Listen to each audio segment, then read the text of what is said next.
ఈ వైద్య సిబ్బందిని 53,126 మందిని రిక్రూట్ చేశాం. ఎందుకోసం చేశాం? పేదవాడికి వైద్యాన్ని సకాలంలో సక్రమంగా అందించాలనే ఈరోజు చాలా మెరిట్ బేసిస్లో రిక్రూట్ చేయడం జరిగింది. అలాగే గతంలో మీరు చూస్తే 748 హాస్పిటల్స్లో మాత్రమే ఈ ఆరోగ్యశ్రీని యూజ్ చేసుకునే అవకాశం ఉంది. కానీ ఈరోజు దాదాపుగా 2,309 హాస్పిటల్స్ ఇక్కడ, అలాగే బయట మీరు చూస్తే దాదాపుగా 204 మిగతా రాష్ట్రాలలో సూపర్ స్పెషాలిటీలో ఈరోజు వాడుకునే అవకాశం ఆరోగ్యశ్రీ ద్వారా జగన్మోహన్ రెడ్డి గారు విస్తరింపచేశారన్న విషయాన్ని కూడా మీ అందరికీ గుర్తు చేస్తూ, ఇలాంటి ముఖ్యమంత్రి గారిని, ఇలాంటి గొప్ప పనులు చేస్తున్న ముఖ్యమంత్రి గారికి రాష్ట్ర ప్రజలు ఎప్పుడూ కూడా రుణపడి ఉండాలి, అండగా ఉండాలని కూడా మనస్ఫూర్తిగా కోరుకుంటున్నాను.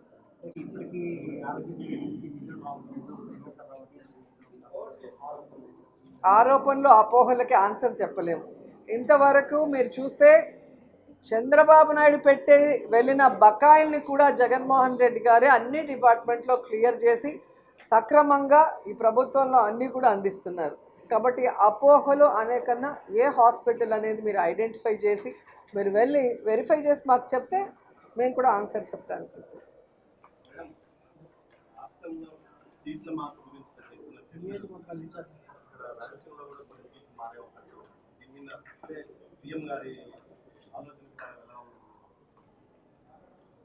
ఎలక్షన్స్ వచ్చేటప్పుడు ఖచ్చితంగా ప్రజల్లో ఉండి ఖచ్చితంగా ప్రజల మన్ననలు పొంది గెలిచే సీట్లు వాళ్ళకే ఉంటాయి.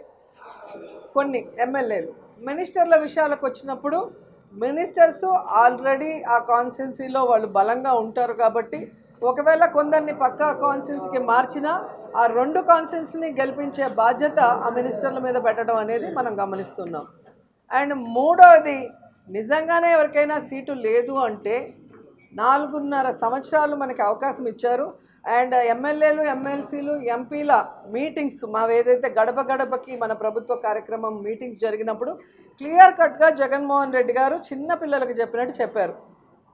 నాకు మిమ్మల్ని ఎవరిని వదులుకోవటం ఇష్టం లేదు, అందరం కలిసి ప్రయాణం చేయాలనుకుంటున్నాం. నా వరకు నేను ప్రజలకు ఇచ్చిన ప్రతి వాగ్దానాన్ని ఎంత కష్టమైనా కూడా ఈరోజు నెరవేరుస్తూ ఎక్కడా కూడా ఎవరికి ఇబ్బంది లేకుండా చూసుకుంటున్నా. కాబట్టి లోకల్గా మీ మీద బ్యాడ్ లేకుండా చూసుకోండి, ప్రజల్లో ఉండండి, ప్రజలకి నేనిచ్చే సంక్షేమాన్ని లేదా వాళ్ళు కోరుకున్న అభివృద్ధిని నాకు తెలియజేసి చేయమని చెప్పడం జరిగింది. సో కంటిన్యూస్గా సర్వేలు జరుగుతూనే ఉన్నాయి. అలా ఎవరైనా కొంతమందికి మిస్ అయ్యింది అంటే అది వారి పొరపాటే తప్ప జగన్మోహన్ రెడ్డి గారి పొరపాటు కాదు అనేది ఈరోజు అందరూ తెలుసుకోవాల్సిన విషయం. అండ్ ఇంకోటి, ఈరోజు వాళ్ళకి వాళ్ళు కొంతమంది ఊహించేసుకొని సీట్లు రాలేదనేసి వాళ్ళు బాధపడితే దానికి మనం ఏం కూడా సమాధానం చెప్పలేం. ఏదైనా మార్పులు చేర్పులు ఉన్నా కూడా పిలిచి వాళ్ళతో 2-3 డిస్కషన్స్ అయిన తర్వాతే మార్పులు జరుగుతున్నాయి తప్ప ఎక్కడా కూడా బ్లంట్గా మార్పులు అనేది జరగట్లేదు. ఇంతవరకు ఎవరిని పిలవలేదు, పిలిస్తే చెప్తారు వాళ్ళే. మీకు టెన్షన్ పడాల్సిన అవసరం లేదు, ఎందుకంటే మీ బంధువులు ఎవరు ఎమ్మెల్యే క్యాండిడేట్లు కాదు. సో ఎవరినన్నా మార్చినా సాక్షిలో నెక్స్ట్ డే మార్నింగ్ వస్తుంది కదా. సో అంత లోపలే ఎందుకు ఇంత టెన్షన్ మాకైతే అర్థం కాలేదు. ఎమ్మెల్యేలకు టెన్షన్ ఉండొచ్చు కానీ మీకెందుకు టెన్షనో నాకు అర్థం కాలేదు. అండ్ కొన్ని ఛానల్స్, పచ్చ ఛానల్స్ పనిగట్టుకొని వీళ్ళకి సీటు లేదు వాళ్ళకి సీటు లేదని వాడి ఆశని, వాడి కడుపు మంటని ఈరోజు ఒక స్టోరీల రూపంలో వేస్తున్నారు.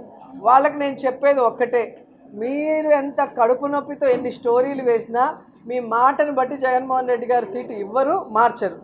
కాబట్టి నీ కడుపు మండకి నువ్వు మెడిసిన్ తీసుకుంటే అది తగ్గుతుంది తప్ప నువ్వు ఇలా చేయటం వల్ల ఎవ్వరు కూడా నమ్మే పరిస్థితి లేదు. నన్న ఏం చేయాలని ఆశపడుతున్నావా? అదే అంటున్నాను కదా, చేసుంటే మీకు సాక్షిలో వస్తుంది. సో సాక్షిలో వచ్చింది అంటే ఖచ్చితంగా గవర్నమెంట్ డెసిషన్ తీసుకున్నట్టు. ఈనాడులోనో ఆంధ్రజ్యోతిలోనో ఎల్లో మీడియాలో వచ్చింది అంటే అది కడుపు మంటతో వచ్చింది అనేది మీరు గుర్తుపెట్టుకోవాలి.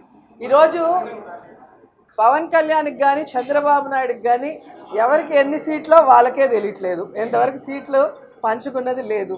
అసలు మేనిఫెస్టో, కంబైన్డ్ మేనిఫెస్టో అన్నారు. ఆ మేనిఫెస్టో ఏంటో తయారు చేసుకోవడానికి వాళ్ళకి సమయం లేదా, లేకపోతే చేయటానికి ఐడియాలు రాలేదా నాకైతే తెలియలా.